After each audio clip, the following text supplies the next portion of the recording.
humility and courage, and John Lewis embodies both. In fact, humility could be the title of this book. You should know about John Lewis' simple determination and single-mindedness. There's a book that I read in seminary by Søren Kierkegaard, the Danish theologian, and the title of it was Purity of Heart. And purity of heart is to will one thing. And that was the way John Lewis dealt with any issue. He focused on whatever was absolutely and spiritually essential. And he didn't care whether it was popular. He didn't care what was political. He didn't care that the majority might or might not think it right, because the majority of black students and leaders in Nashville didn't particularly agree on the sit-ins when they started.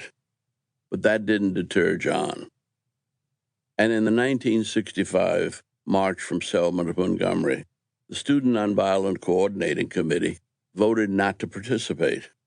They were playing movement politics, sort of, and the ego politics, but that didn't deter John. He said, I'm marching not as the chairman of SNCC, but I'm marching as John Lewis, and I'm a citizen of Alabama, and I'm going to make that march. He ended up leading it with Hosea Williams, another prominent civil rights leader and activist from Savannah, Georgia. When John was an early teenager, he sent a letter to Martin Luther King, who answered him and sent him money for a bus ticket to come to Montgomery to visit his church. And Martin took him home to dinner after that church service. And that was how impressive a kid he was. He was known by Martin as the boy from Troy. And that's how Martin and John met. Two giants of the civil rights movement in their early years, before any of us knew who either of them were.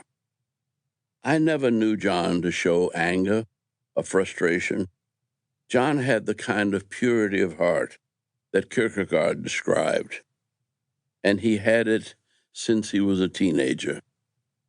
Throughout his life, he remained the same, innocent, dedicated, visionary child who went to see Martin Luther King. He was the same in Congress. He would go to anybody's congressional district and draw a crowd. Everybody wanted to meet him because everybody wanted to meet one good man. And John Lewis was one good man. The basis of his power in Congress was that he was able to get anybody reelected. It's 5% difference between almost 75% of the congressional seats. And a visit from John Lewis in a community that was 10, 20% black could increase the voter turnout and help almost anybody get elected. And John was willing to spend his weekends and go campaign with Democrats and even Republicans if they were the kind of people that he believed in. He was one of the people in Congress that everybody admired and respected because he was as close to a saint as they'd ever seen in Washington. He was more like the Dalai Lama or Gandhi than a politician. And when he wasn't helping people, he was reading his Bible because he always wanted to be a preacher. And in many ways, he was a preacher. It was spiritual with John, and it was a magnetic spirituality that drew people to him. You'd rarely hear him laugh out loud. His laugh was very guarded, but he always had a twinkle in his eye, and he always seemed to be very, very happy. He wasn't in any way argumentative or aggressive. It was almost like he thrived on lacking an aggressive personality. His humility and courage were magnetic.